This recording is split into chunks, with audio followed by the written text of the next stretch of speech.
somebody did a huge tweet thread about the election scandal and the election fraud and that kind of thing. And Tucker Well, Carlson it read out wasn't. the. Okay, am I getting it Well, wrong? Go no, ahead. no, no. You're right. You're right. I was gonna say it's kind of funny. First of all, Mhm. it's funny that Tucker is gonna read a long Twitter thread on this TV show.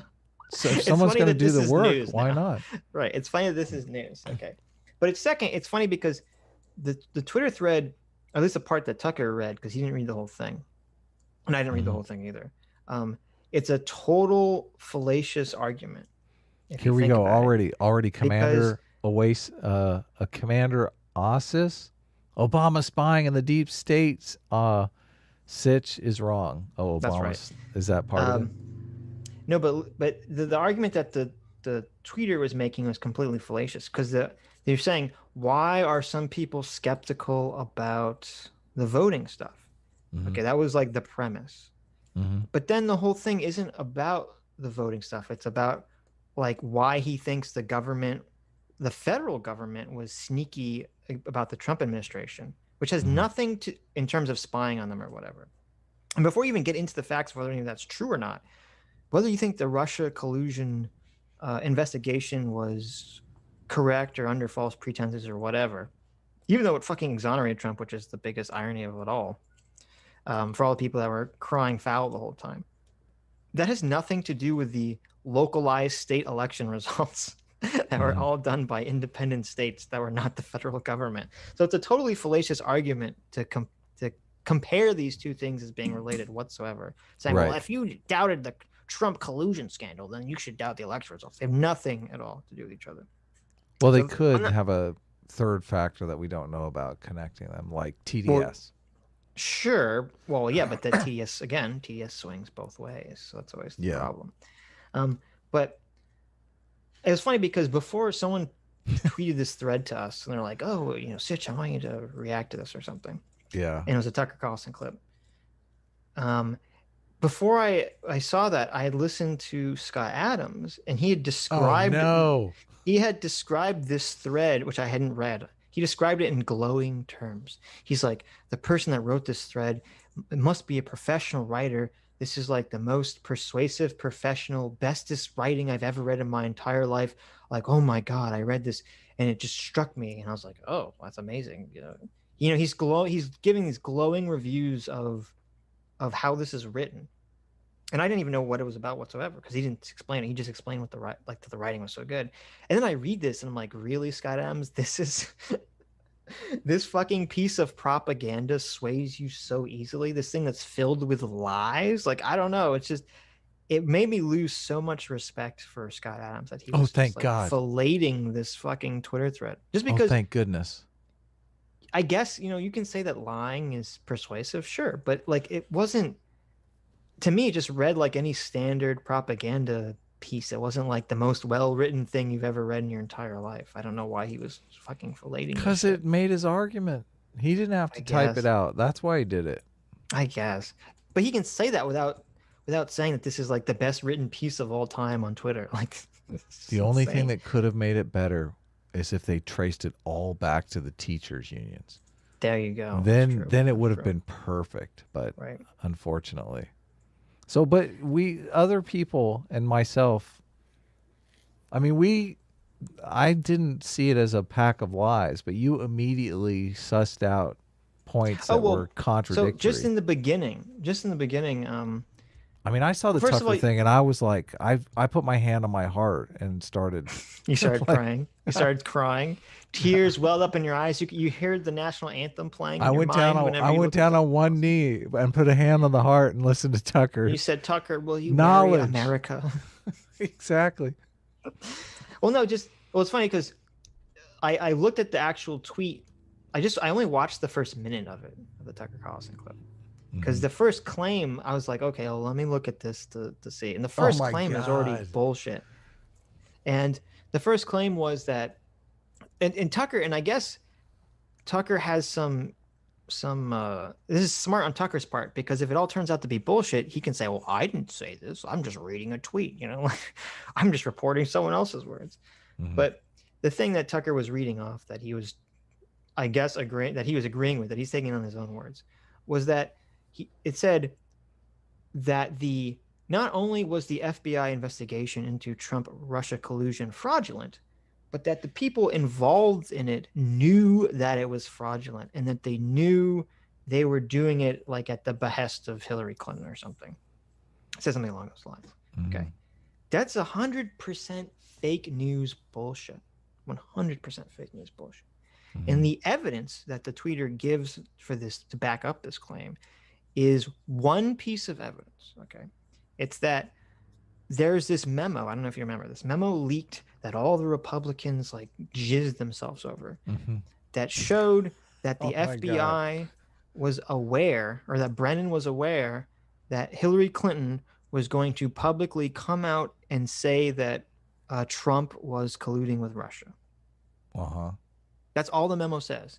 The memo says Hillary Clinton campaign is going to come out and say that Trump is colluding with Russia, or we have reason to believe. Regardless of, it didn't say whether or not it was true. No, it doesn't say whether it's true or not. It just says it in a very neutral way that, like, when you'd read these FBI documents, that everything's written like in this very boring, kind of bland way. Okay.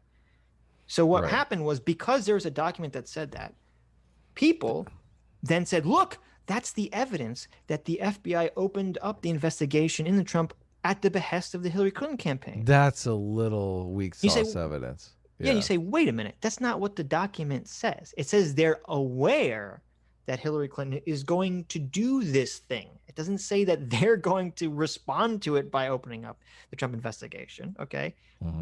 And was the investigation going on at before? No, this? The investigation happens a few days after, or opens officially a few days after this. So they say, look at the timeline, okay? Right. But you do look at the timeline and say, wait a minute.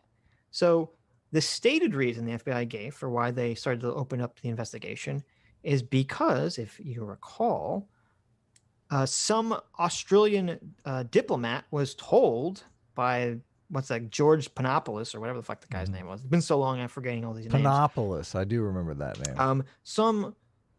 Some Australian diplomat, he like bragged to some Australian diplomat that the Russians had hacked Hillary's emails and was going to put them out. And he bragged to this before this information was known publicly. Okay. And so once it came out public, the Australian diplomat goes to the Australian government and says, whoa, this guy who's currently working in the Trump campaign somehow knew that Russia hacked Hillary's emails and was going to release them a month before it happened. Right. Or was released. Okay. Right. And so the Australian government tells the American government this. The American government says, whoa, that's really fucking suspicious. Because that totally is suspicious. Really fucking suspicious. It is suspicious, but he could have just been talking shit and got lucky. You don't know. But he wasn't, it turned out. Remember, he was talking to that professor guy whose name Misfit or whatever. Yeah. Right. That Misfit told him. Okay. So no, there actually was a connection. Yeah. Right. And so that's why and this just coincidentally happens a couple days before. It happened actually the day before, I think. The FBI was talking about this the day before they get the information that Hillary Clinton is going to do this thing with Trump. And so people just connect this automatically in their mind with zero evidence. They say, oh, well, because we have, because it's convenient for our narrative, we're just going to instantly believe that this somehow proves the FBI was going to look into Trump at the behest of Hillary Clinton. Ignoring, of course, why was Hillary Clinton going to attach Trump to Russia? Well, she was campaigning against him for president. Right. But do you remember specifically what happened that started Hillary Clinton to say all this stuff in the first place? Was it the email thing? It was the email thing. Yeah, yes. Exactly. Because he came out and said, hey, if I could have some of those emails. Right. This was the day after Trump said, oh, Russia hacked Hillary's emails or whatever. And yes, I know he's joking. Okay, I'm not claiming that he was actually directing Russia to hack the emails. So then Hillary, in response to that, like a politician is going to say, oh, well, he's obviously colluding with Russia. And if you remember, there were articles printed out at the same time. Now she said it because it's a good fucking attack. Right. Now, here's the problem. People don't ever, it's like with the scientist thing I just talked about. People never want to think about it from the perspective of the people involved. They want to think about it from the perspective of promoting their narrative. Yeah. So say you're the FBI. Mhm. Okay. You receive information that someone in the Trump campaign somehow had top secret access to this Russia hack stuff. I'm before it investigating. happened. Okay. Right. So you're like, so you've decided, okay, well, we're going to have to look into this, He right? could be This is- president of the United States. Right. Exactly. Who knows? right. You're going to look into this. It would be very negligent not to look into this. But then, he may not be as like nefarious. He may just be stupid. You still got to look right. into it. Well, and it turned out it wasn't nefarious. It turned Yeah. out it was just this professor guy who was nefarious, was for some idiotic reason bragging to Papadopoulos or whoever it was about this. And then that idiot turned around and bragged to someone else about it. Yeah, it wasn't nefarious.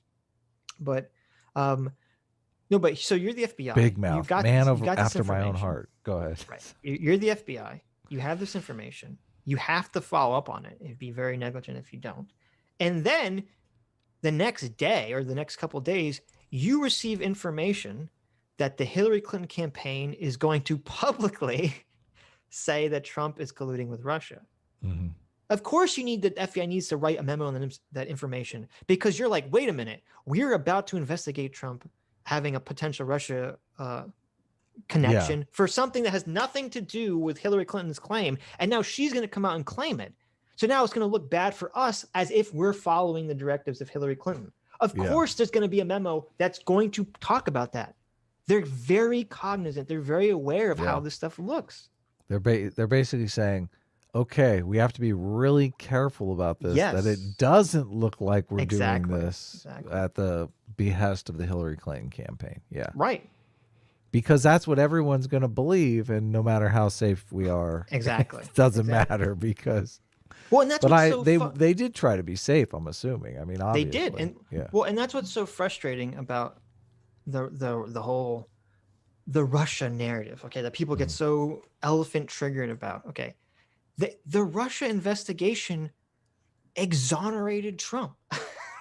Okay, if it was true, well, if the deep state conspiracy was true, why would it have exonerated him in the end? Yeah, it doesn't even make any sense. They would have just made something up. How could you have how could a layperson, or how could any journalist, because the news would have eaten up whatever they put out. They could have just made some fucking shit up, but they didn't.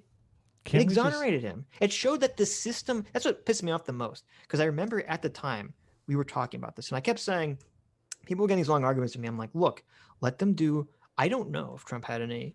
I kept saying this again and again. I don't know if Trump had any collusion with Russia.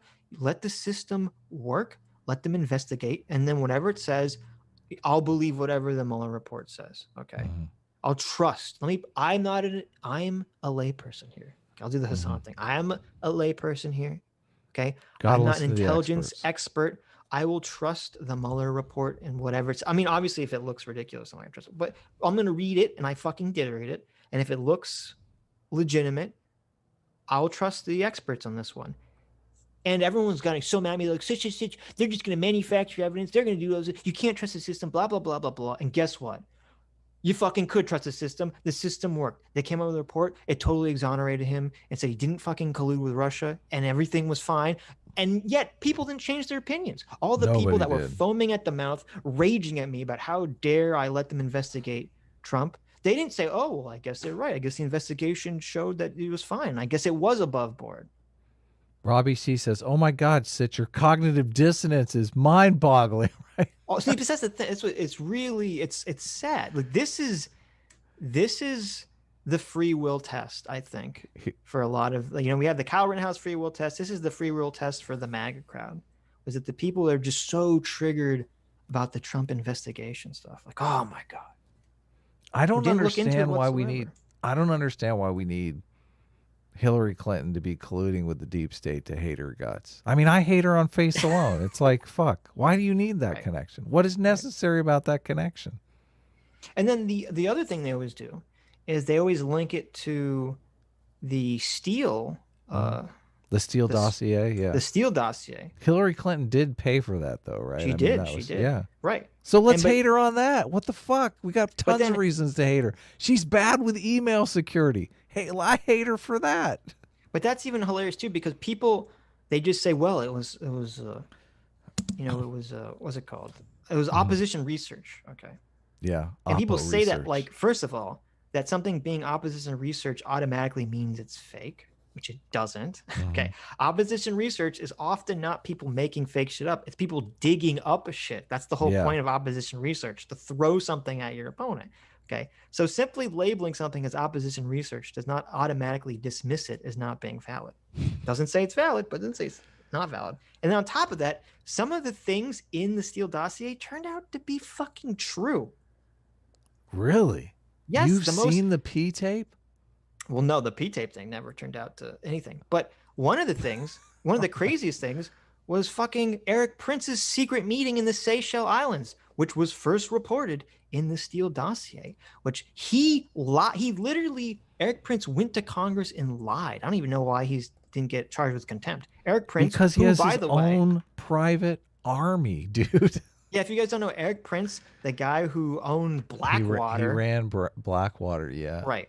Or whatever it's been rebranded to now, because Eric Prince is the ultimate Chad. Do not I guess if you have your own mercenary army, that makes you a Chad. I'm not gonna say. Don't mess with Eric Prince. We don't want Eric Prince coming down on the show. But I know, guess who? And his sister fucking is Betsy DeVos, who is literally in the Trump administration. Okay. But he did have a meeting in the Seychelles Islands with some bizarre Russian contact, and he directly lied about this in Congress. And the Steele dossier talked about this. And guess what? The Mueller report found out that it was actually completely fucking true. So this is the problem with all this stuff. It's like people, they don't want to say, look, there was enough smoke there to investigate. And they investigated, and they found out that Trump was exonerated, and that's good. Okay, that's what happened. People need this narrative, like, no, the deep state was after Trump from the beginning. They're all out to get him. It was him against the world, Sitch. You don't understand. It's like, oh my God. Blackwater. And then when you have, go ahead. I was gonna say, and then when you have Tucker Carlson repeating this bullshit on TV, like it's a fact. It's a fact that the FBI knew that their investigation of Trump was bullshit. It's like, fuck you. That is 100% bullshit. Okay. The FBI was not sitting around saying, we're plotting to make sure Trump doesn't become president.